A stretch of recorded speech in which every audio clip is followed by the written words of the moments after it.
then Clark gets a migraine in gym class, and during a rope climbing exercise, he sees through Pete's skin with his x-ray vision, which he's just now exploring. It's kind of like getting a boner in class for the first time. You can't control it. You don't know what you're doing. You're a teenage boy. He's dealing with these other things like x-ray vision. Sorry, that was my analogy. But you know what I mean? He can't control it. He's like, Mom, how do I control this x-ray? She says, well, try to focus.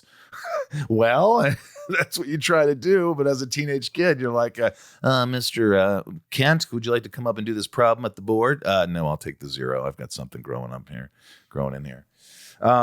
But you felt pretty high up when you're on the rope. I remember that day. It was a fun scene, a lot of energy. The coach, the gym class coach was really awesome. I remember him being very authoritative, and they were like, okay, so we got these stunt guys that climb the ropes. And I remember being like, I'll climb that rope. And they're like, you sure? I'm like, yeah, dude, I got like 1 or 2 up. I'm like, never mind. This is harder. I've never climbed a rope since I was 10 years old.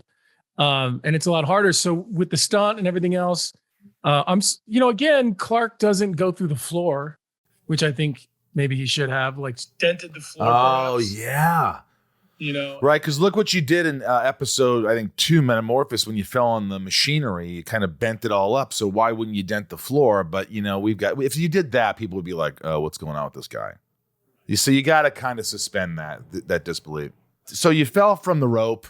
You couldn't hardly do it, but like the effect was like, holy shit. Like they were like, Clark, you all right? I mean, good God, you would have been dead. A normal kid would have broken every arm, his arms, his legs. But also you fell down, you turned around, Tom, and then what happened?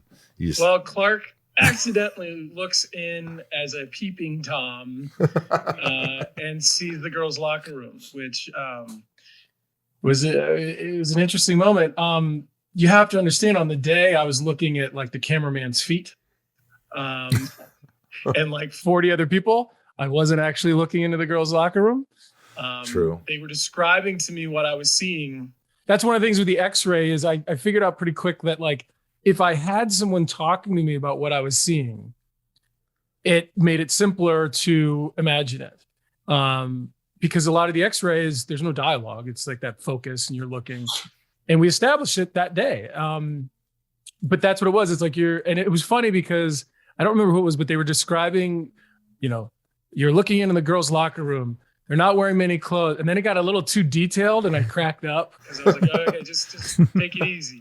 That's like when I directed and I was giving you the play-by-play of what's happening. And Tom is doing this thing years later, season 6, when I directed an episode. And him and Kristen or him and Lana and Clark are walking away, and I wanted to get a shot of them. I'm like, you're in love. This is everything. This is the man you wanted to be with. Watching her walk away. Watching her walk away, and I'm like showing my hand as it's getting higher, and Tom was like, "We get it! Stop it!" Taller? Is she getting taller as she walks away? She's getting taller as she walks away. We'll get to that episode eventually.